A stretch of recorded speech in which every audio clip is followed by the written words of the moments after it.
Muncul rumor dan ancaman yang beredar bahwa ShopeePayLater atau S-Pinjam itu sudah mengeluarkan program baru yang namanya program 100 hari gagal bayar, maka akan masuk ke jalur hukum, yaitu akan ada panggilan sidang perdata. Nah, bener nggak sih seperti ini? Dan kira-kira buat orang-orang yang gagal bayar di SPayLater dan S-Pinjam itu kedepannya nasibnya bagaimana sih? Apakah ya bakal menjalani sidang satu persatu? Terus kira-kira kalau sidang itu harus ngapain? Nah, kita akan bahas semuanya di video kali ini, teman-teman.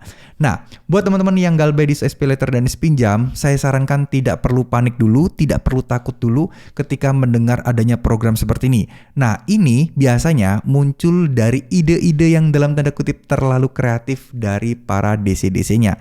Seperti yang kita ketahui ya, SPayLater dan S-Pinjam itu kemungkinan besar mereka juga memanfaatkan pihak ketiga untuk proses penagihannya. Artinya ya mereka menyewa outsourcing atau mungkin perusahaan lain yang tujuannya dan difokuskan untuk melakukan penagihan-penagihan kepada nasabah SPayLater dan S-Pinjam yang telat bayar dan juga gagal bayar. Nah, ide-ide dalam tanda kutip yang kreatif yang saya sebutkan tadi itu seakan-akan membuat adanya program 100 hari, adanya program apapun itu, yang mana seakan-akan ini beneran kejadian. Jadi ketika orang telat bayar 100 hari, udah deh langsung diproses ke jalur hukum, diproses ke sidang perdata. Padahal kan nggak semudah itu.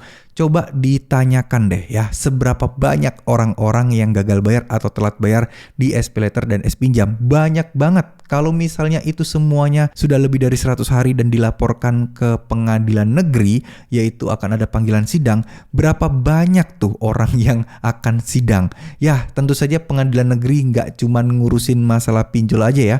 Bisa jadi tiap hari akan ada sidang pinjol dan ini tentu saja tidak akan masuk akal. Untuk masalah pinjol sejauh ini malah jarang banget orang yang sampai masuk ke sidang perdata ya. Kecuali ya memang hutang-hutang konvensional, nilainya yang sangat besar, fantastis, ratusan juta bahkan miliaran, bisa jadi akan ada sidang atau gugatan perdata. Tapi saya rasa untuk pinjol kan maksimal mentok berapa sih utang, itu tidak akan membuat si aplikasi atau perusahaan pinjol itu membuang-buang waktu atau juga malas ngurusin ngeribetin urusan masalah melaporin kalian ya.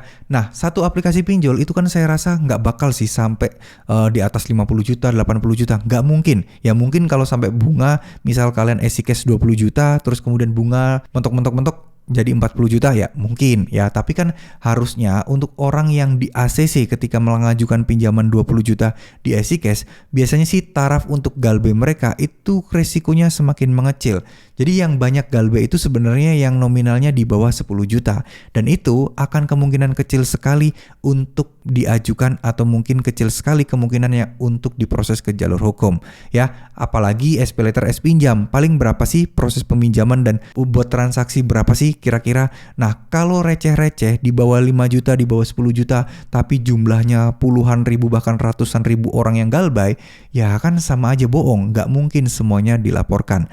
Jadi teman-teman nggak perlu takut ya masalah program 100 hari, masalah program 1000 hari, 90 hari, kayak itu urusannya hanya perdata ya, dimana kalian tidak akan mungkin dan kemungkinan kecil sekali sampai masuk sidang.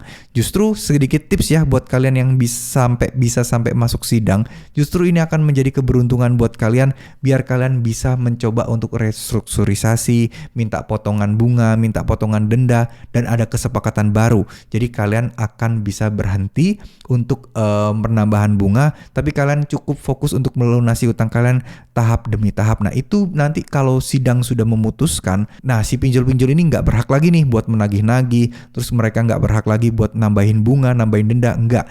Jadi semuanya akan nge-freeze tergantung kesepakatan kalian per bulan bayar berapa ya, seperti itu ya. Itu adalah gambaran umumnya dan semoga teman-teman nggak perlu takut, tetap semangat. Kalau memang kalian nggak ada uang, ya udah stop bayar aja dulu. Jangan dipaksakan, jangan gali lubang tutup lubang, cari dana talangan sana sini. Semuanya akan membuat kalian merasa terbebani dan akan menjadi masalah semakin besar ke depannya ya. Pasrahkan aja, niatkan dalam hati, ikhlaskan untuk membayar hutang tersebut dan fokus untuk mencari penghasilan tambahan, mencari tambahan rezeki, terus berdoa agar teman-teman bisa dibebaskan dan bisa segera melunasi hutang-hutangnya ya. Insya Allah pasti akan dipermudah jika kalian memang benar-benar tulus dan niat. Tetap semangat aja, nggak usah pikir yang aneh-aneh, mau kayak gimana pun resikonya hadapi ya, karena tidak ada cara apapun untuk lolos dari pinjaman online. Kecuali kalian memang kuat mental, mau ditagih kayak gimana pun ya biasa aja. Terus kemudian kalian gak ada rencana untuk pinjam di aplikasi pinjol lain, cicil rumah dan lain sebagainya. Ya itu insya Allah aman-aman saja teman-teman ya. Jadi intinya ya resiko terberat hanyalah slik OJK. Selebihnya nggak ada. Oke, terima kasih. Wassalamualaikum warahmatullahi wabarakatuh.